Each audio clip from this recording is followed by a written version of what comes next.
Welcome into On Deck. It's a pleasure to be here today. I'm here with an absolute legend, and that is none other than Levi Walker Jr., also known as Chief Nocahoma. So good to see you, sir. Thank you. It's really good to see you out in public these days. How are you doing, Chief? I'm getting settled back from surgery. Had my heart worked on.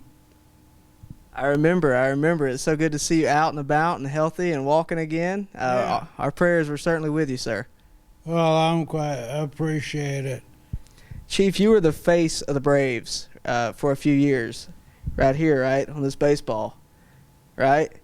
How did it feel to be such an integral part of the Braves organization? Well, I was always trying to communicate between the front office and the players to see what they want to do and how to be represented. There was a boy in the hospital.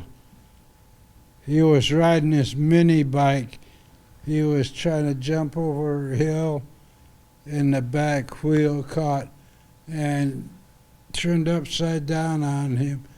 Gas cap spilled gas all over him, and he was in the hospital, and he was giving the nurses and doctors a bad time, and went into his room, and he looked like the guy from the Phantom of the Opera.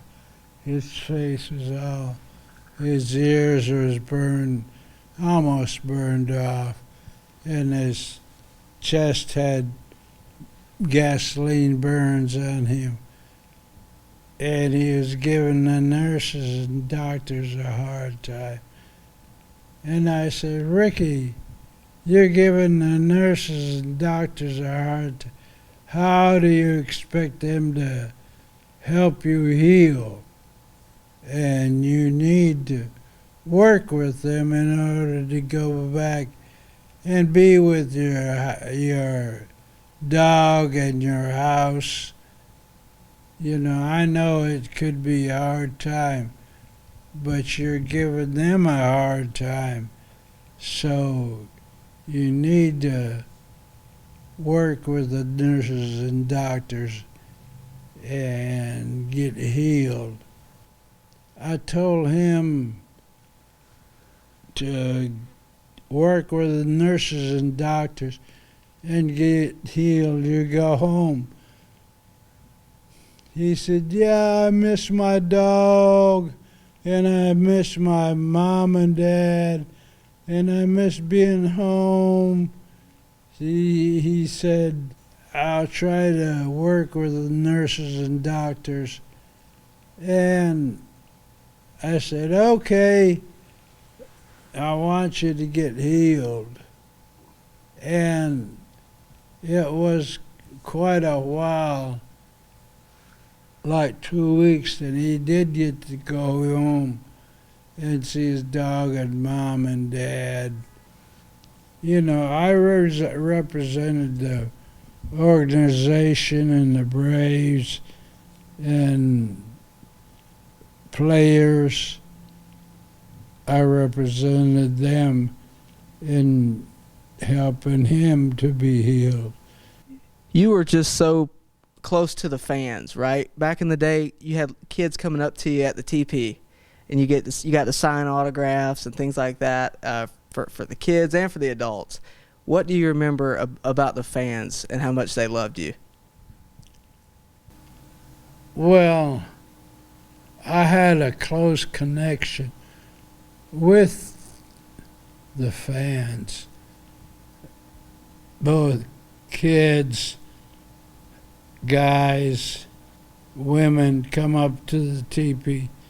They get a schedule, and that lets them know when we're going to play. Chief, the Washington Redskins have recently come under fire. How do you feel about the Redskins team name? I think it's a travesty. We Native people are very concerned about the names of different teams. You know, the Braves is no insult, but the Redskins, they could change their name to the Warriors and still not have to change their logo. So a lot of people on the reservation are really against that Redskin name. For sure. You mentioned the Braves. They've been the circle of conversation when it comes to the Native American names and traditions. How do you feel, just if you can restate, how do you feel about the Braves using the tomahawk chop? Well, that all started down in the Seminoles, so it represented the Seminoles, and being the Braves, tomahawk chop brought some name to the Braves. For sure. So you really like the chop, Chief? Oh yeah, it's from the fans telling the players to hit a home run. I think it's pretty cool. Good. Chief, one of the guys that we know and we've met is Phil Niekro, right? He's certainly one of my favorites all time for the Braves. What do you remember about Phil Niekro back in the day? I remember August the 5th. About the 5th inning, Phil Niekro had a no-hitter going. Got to be about the 5th inning, I just sat down. I didn't want to change anything. I remember about the 7th inning on, no one would talk to me. Oh, yeah. I said, what the hell? So I was so excited about that, I just sat down in front of the teepee. And he continued on till he had a no-hitter by the 9th inning. And I thought, oh, great, this is, that knuckleball he throws, it will go in there and move around up and down. Did he ever teach you the knuckleball? No, I saw Hoyt Wilhelm throw the knuckleball. His knuckleball moved that much. Phil's moved that much. But that was enough for them batters to try to hit it. And they couldn't hit it. Same with Hoyt Wilhelm, who was a knuckleball pitcher. Chief, how much does it mean to you to see Phil Niekro these days? We've seen him pretty recently. We saw him last year. How much does it mean to see those older players that you were around so much back in the day, like Phil Niekro?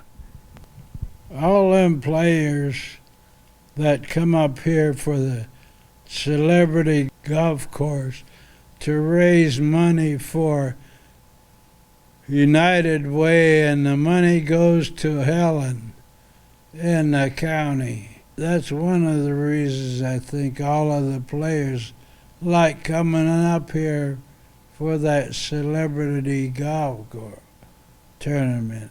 Can you tell me why you come every year? Well, we help the county to raise some money so we have a celebrity golf tournament.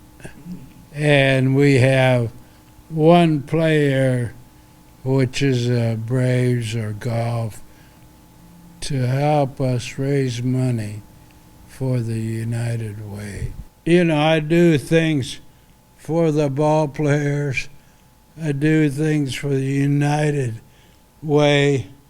Native Americans, we try to let the public know what the game of baseball means to the native people. Originally, the game was started by the native people, and then they started calling it baseball. Didn't you play baseball growing up, Chief? Do you have a story about that? Yeah, we played baseball when we were kids. Take a hubcap, put it on a pitcher's mound. Trees were the bases, and we threw apples for the baseball. The biggest chunk of apple had to land between the first base line and the second base line. And the guy started running first base, second base, third base, and you run over there, pick up the biggest chunk of apple, and throw it at him. And if we hit him, he was out. He didn't make it to home plate. Chief, you mean a lot to the Braves, the history of the Braves and the Braves now. How much do the Braves mean to you? Well, I like the players. I like this year's team. I like to watch baseball. So when their players are at bat, I could tell when it was a strike or a ball, and some of them guys are pretty good hitters. Yeah. Like Freeman and... How about Ronald Acuna? You like him? Acuna? Oh, yeah.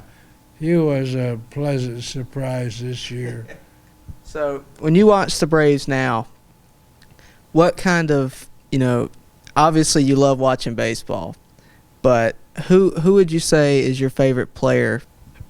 I guess it would have to be the first baseman, Freeman. Okay. So we got a Freddie Freeman fan here. Chief, I'm going to end this pretty soon, but I always enjoy talking to you. Just one last question, if that's okay. How much does your Indian heritage mean to you? Well, my grandfather and mother taught me the things that I went on a vision quest, and 84 turkey, deer, a hawk flew over. So I know I'm going to be blessed from that vision quest. During my vision quest, I had them turkeys come to visit, had the deer come to visit, and a hawk fly over. It meant something to me because of the teachings of my grandfather and my mother. Where we lived was on a reservation, and we talked to the counselors and elders. We respect our elders. Now that I'm an elder, I get respect from the young people. Let's talk about those young people real quick, okay? What advice would you give to somebody like me, a younger person that's growing up and becoming an adult? What advice would you give? Be aware of the things going around you. squirrels, deer, rabbits. Those are messengers from the Creator trying to tell you what to do. So if you pay attention to them, they will bring the message to you. And they will probably be wondering, where am I? What am I doing? Besides retiring, I'm retired. I sit there and watch the baseball game, watch television. So those people were able to see the interviews and what is he doing now. So I say thanks for the memories. Thank you, Chief. Uh-huh.